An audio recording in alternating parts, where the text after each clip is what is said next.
사랑하는 진주 솔밭교회 성도 여러분 안녕하십니까?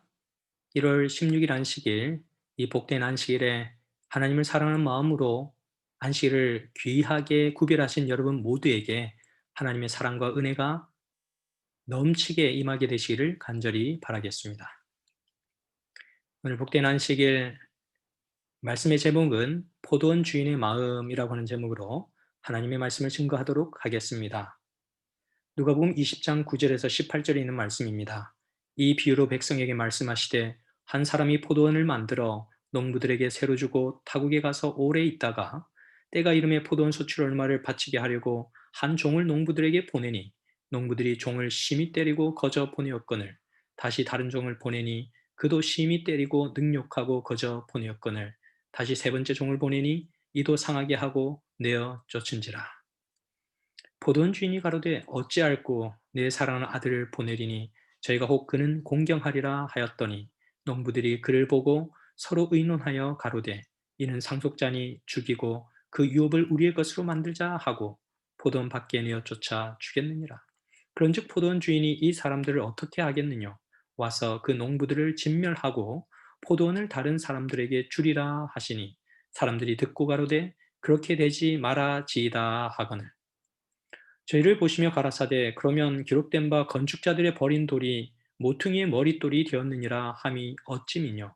무릇 이 돌 위에 떨어지는 자는 깨어지겠고 이 돌이 사람 위에 떨어지면 저로 가루를 만들어 흩으리라 하시니라. 아멘. 유대의 어떤 포도원에 한 사람이 있었습니다. 그는 포도원 주인이었는데 엄청나게 정성을 들여 그가 포도원을 만들고 또 담장도 치고 포도즙을 잘 구덩이도 만들고 망대까지 세웠습니다. 그리고 나서 그 포도원을 어떤 농부에게 빌려주고 여행을 떠나게 되었습니다.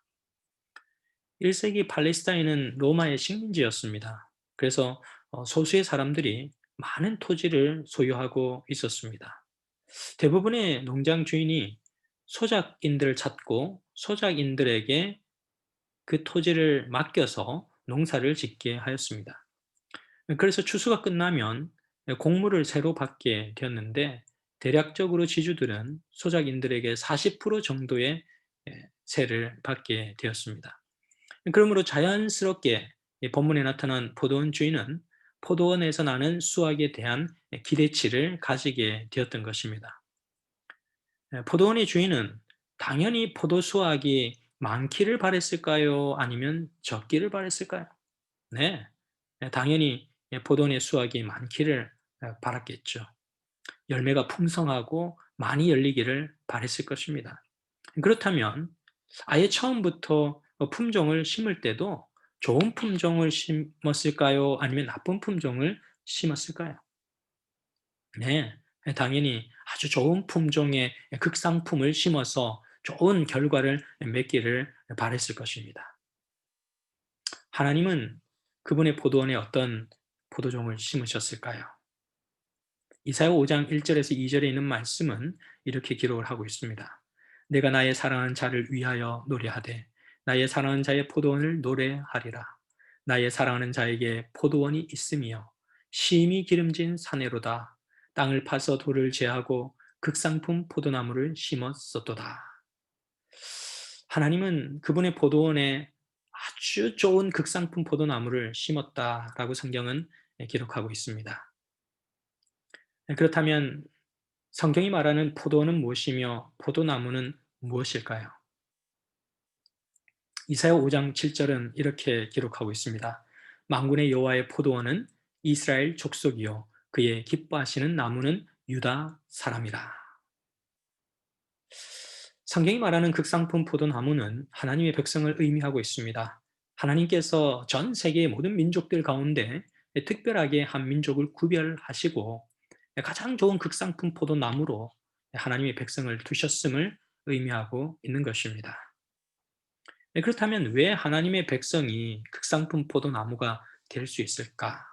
그들이 다른 사람들과는 특별한 유전 인자를 가졌고 특별한 피부 색깔을 가지고 특별한 재능을 가졌기 때문일까? 무엇이 그 백성으로 하여금 그들을 극상품 포도나무가 되게 하였을까요? 선지자왕 17페이지에는 이렇게 기록을 하고 있습니다. 이 백성에게 하나님의 말씀이 위탁되었다. 그들은 진리와 공의와 순결의 영원한 원칙이 되는 하나님의 율법의 교훈으로 둘러싸여졌다. 이 원칙을 순종하면 그들은 보호를 받을 것이다. 왜냐하면 율법을 순종함으로 죄악적인 습관의 결과로 오는 파멸로부터 건져냄을 받을 것이었기 때문이다. 그리고 하나님께서 포도원의 망대로서 그 땅 중심지에 당신의 거룩한 성전을 세우셨다. 하나님의 선택된 백성이 극상품 포도가 될 수 있었던 것은 그들이 잘나서가 아니라 그들의 마음속에 심령 속에 하나님의 말씀이 위탁되었기 때문이라고 말씀하고 있습니다. 그래서 하나님의 백성이 극상품 포도가 될 수 있었던 것은 첫 번째로 하나님의 말씀이 위탁되었기 때문이고요. 두 번째는 하나님의 율법이 위탁되었기 때문입니다. 시물교훈 284페이지에 농부는 들 가운데서 한 떼기의 땅을 택하여 울타리를 두르고 밭을 잘 갈아 손질한 다음 풍성한 수확을 기대하면서 극상품 포도나무를 그곳에 심었다. 농부는 다른 개간되지 아니한 황폐한 땅에 비해 훨씬 비옥한 이 땅에서 그가 땅을 파고 갈아엎고 경작한 수고의 결과가 나타나게 되기를 기대했다. 이와 같이 하나님께서는 한 백성을 세상에서 택하고 그리스도를 통해 그들을 훈련하고 교육시키고자 하셨다. 하나님께서는 특별한 한 백성을 구별하시고 예수 그리스도를 통하여 그들이 극상품 포도나무가 되는 열매를 기대하셨다는 것입니다. 그래서 실무기원 285페이지에 보면 그분은 그들이 열매를 맺음으로써 당신을 영화롭게 하기를 기대하셨다. 그들은 하나님 나라의 원칙을 드러냈어야 했다. 그들의 마음속에 그들의 삶 속에 그리스도께서 오셔서 시작되는 하나님의 나라가 그들의 삶 속에서도 나타나야 했다는 것이죠. 그들은 타락하고 사악한 이 세상에서 하나님의 성품을 나타냈어야 했다. 그렇게 기록을 하고 있습니다. 그래서 세 번째 하나님의 백성이 극상품 포도나무가 될 수 있었던 세 번째 이유는 예수 그리스도가 그들에게 약속되었기 때문이었습니다. 실물교훈 285페이지는 그들은 주의 포도원으로서 이방 나라의 열매와는 전혀 같지 않은 열매를 맺었어야 했다. 극상품 포도나무에서 나는 그 극상품 포도나무의 열매는 다른 것과는 비교될 수 없을 정도로 가치 있고 아름답고 좋은 것이어야 한다는 것입니다. 그런데 이것은 이방 나라의 열매와는 전혀 같지 않은 열매. 이것은 성령 하나님의 임재로만 이루어질 수 있고 열매 맺을 수 있는 열매를 말하고 있는 것입니다. 그래서 이 네 번째는 하나님의 백성이 극상품 포도나무가 될 수 있는 이유는 그들의 심령 가운데 삶 가운데 성령께서 임재하셔서 그들의 삶의 변화가 일어나고 그들에게 열매 맺히는 그런 모든 것들이 성령의 임재를 통해서 나타나는 그러한 것들. 그래서 하나님의 백성은 별 보잘것 없지만 하나님의 말씀이 오고 하나님의 율법이 그들의 삶 속에 투영되고 예수 그리스도로 인하여 그들의 삶의 변화가 일어나며 성령의 끊임없는 임재를 통하여 그들의 궁극적인 그리스도의 형상과 같은 열매가 맺게 될 때에 그들은 극상품 포도나무가 되는 것이고, 하나님은 그런 기대치를 가지고 농부에게 그런 수확을 기대하시고 땅을 맡기신 것입니다. 실물교훈 285페이지의 죄악과 타락과 비참함은 부패된 나무의 열매였다. 하나님이 심으신 포도나무에 맺히는 열매는 이것들과는 전혀 다른 것이어야 했다. 사람의 본성 속에서 나타나는 어떤 것이 아닌 성령께서 오셔서 나타내는 하나님의 본성으로 드러나는 전혀 다른 속성들이 우리의 삶 속에 나타나야 함을 의미하고 있는 것입니다. 그렇다면 언제 이런 하나님의 영광이 우리의 삶에 나타나고 그분의 형상이 우리의 삶을 정면으로 지나쳐 갈 수 있을까요? 그것은 바로 모세처럼 하나님의 형상을 구하고 하나님의 임재를 구하고 하나님께서 내 앞을 지나쳐 주시도록 기도할 때입니다. 실무교훈 285페이지에는 모세에게 나타내신 하나님의 품성을 그대로 세상에 나타내는 것이 유대 백성들의 특권이었다. 주의 영광을 내게 보이소서 한 모세의 기도에 대하여 주께서는 나의 모든 선한 형상을 내 앞으로 지나가게 하리라고 하셨다. 우리가 성령의 결핍을 느끼고 전심을 다해 하나님께 기도할 때 하나님, 저는 연약합니다. 하나님 은혜를 베푸시고 하나님께서 오셔야만 제 인생의 문제들이 해결되어질 수 있습니다. 하나님 도와주십시오. 그렇게 우리가 기도하게 될 때에 하나님의 선한 형상이 우리의 삶을 통과해 가게 되는 것입니다. 실물교훈 285페이지에 보면 이것이 곧 하나님께서 당신의 백성에게 요구하시는 열매였다. 그들은 순결한 품성과 저희의 거룩한 생애와 자비롭고 사랑스럽고 친절한 동정으로서 여호와의 율법은 완전하여 영혼을 소성케 한다는 사실을 나타냈어야 했다.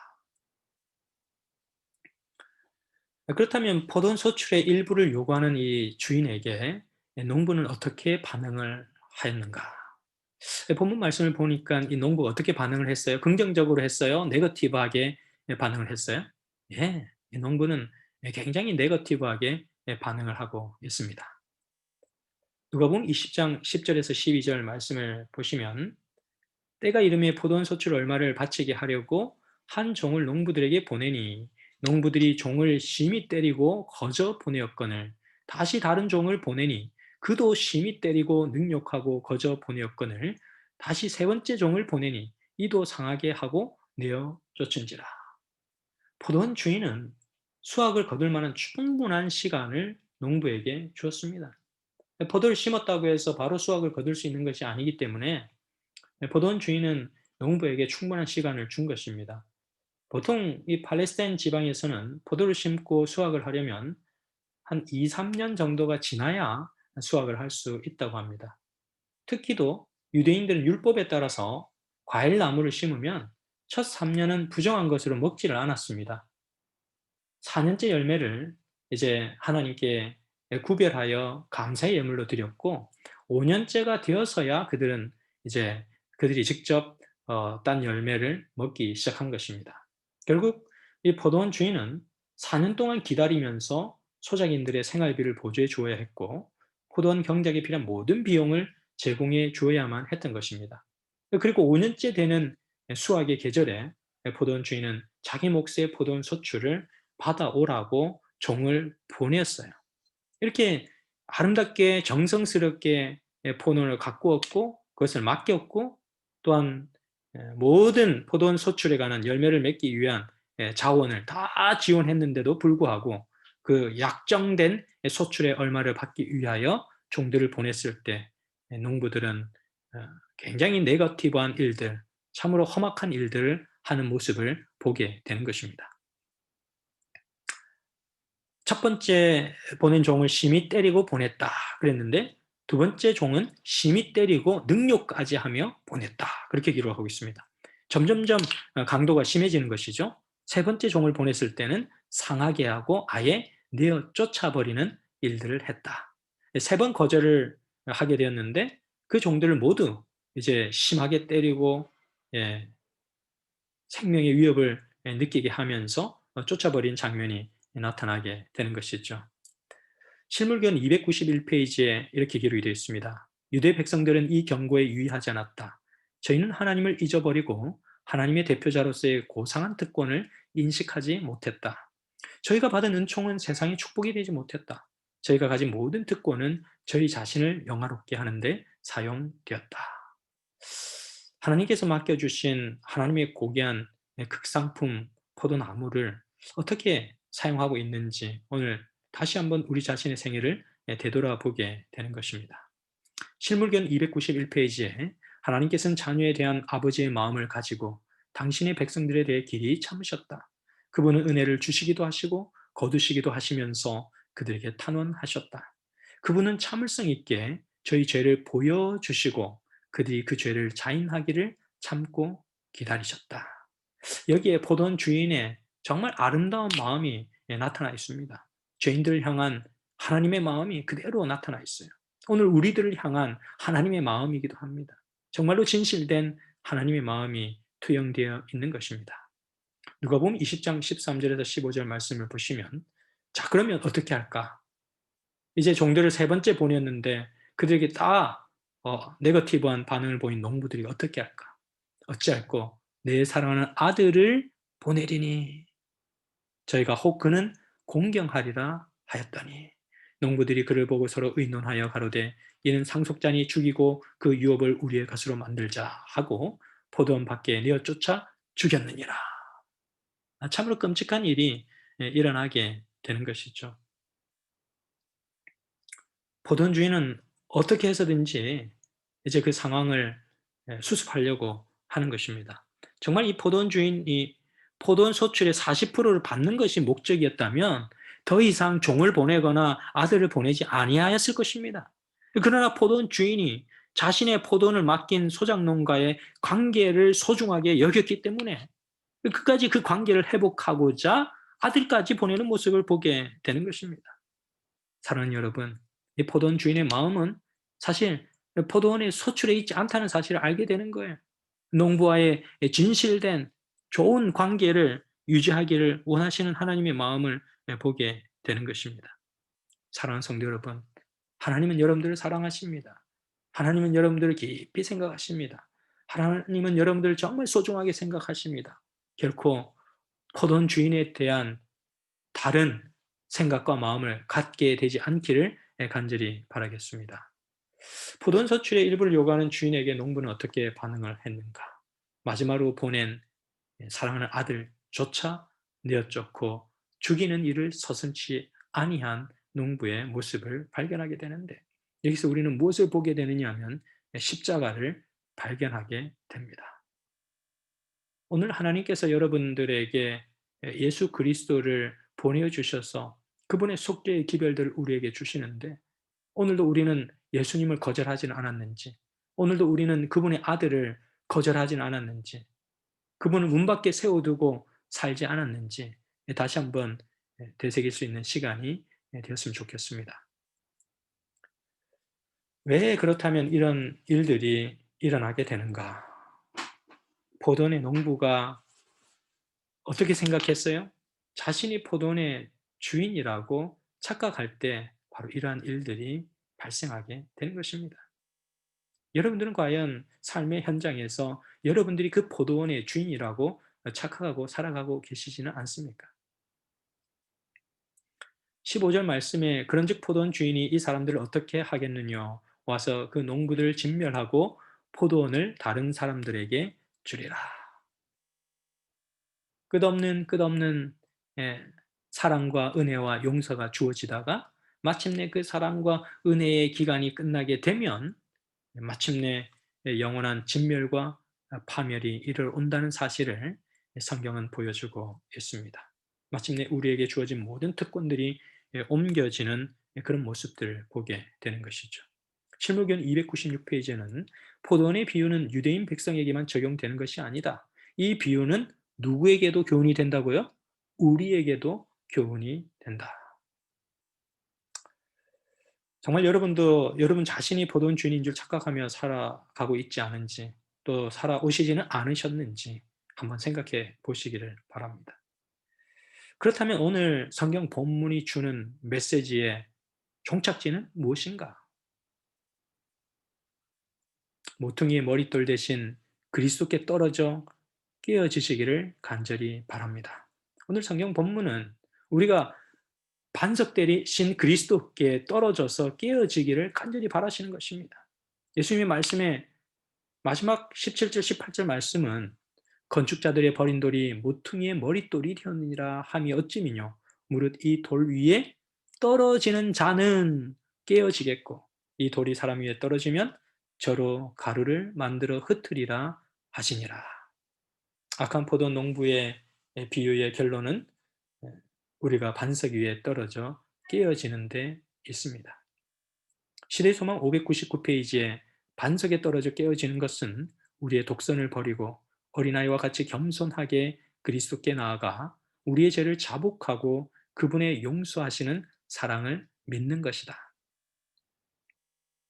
우리가 예수님께 떨어져서 깨어진다는 것이 무엇인지를 자세하게 설명하고 있습니다. 교회증언 5권 218페이지에는 그대들은 속절없는 상태, 그대로 반석 대신 예수 그리스도 위에 떨어져야 한다. 그대들은 의사의 필요를 느껴야 하고 죄의 유일한 치료제인 그리스도의 피가 필요함을 느껴야 한다. 바로 이때 우리는 포도원 주인의 마음을 시원케 하는 농부가 될 수 있습니다. 그대의 유일한 소망은 반석 위에 떨어져 깨어지는 것뿐이다. 그렇게 하지 않으면 그것이 그대 위에 떨어져 그대를 정령 가루로 만들고 말 것이다. 사랑하는 성도 여러분, 우리의 유일한 소망은 반석 대신 그리스도께 떨어져서 깨어지는 일입니다. 사랑하는 성도 여러분, 여러분들의 마음과 생각과 욕망과 그 모든 것들이 반석 대신 그리스도 위에 떨어져 깨어지시기를 간절히 바랍니다. 궁극적으로 우리의 자아가 깨어져서 하나님의 두 손 위에 높이 들림을 받는 그런 여러분과 제가 되시기를 간절히 바라면서 말씀을 마치도록 하겠습니다.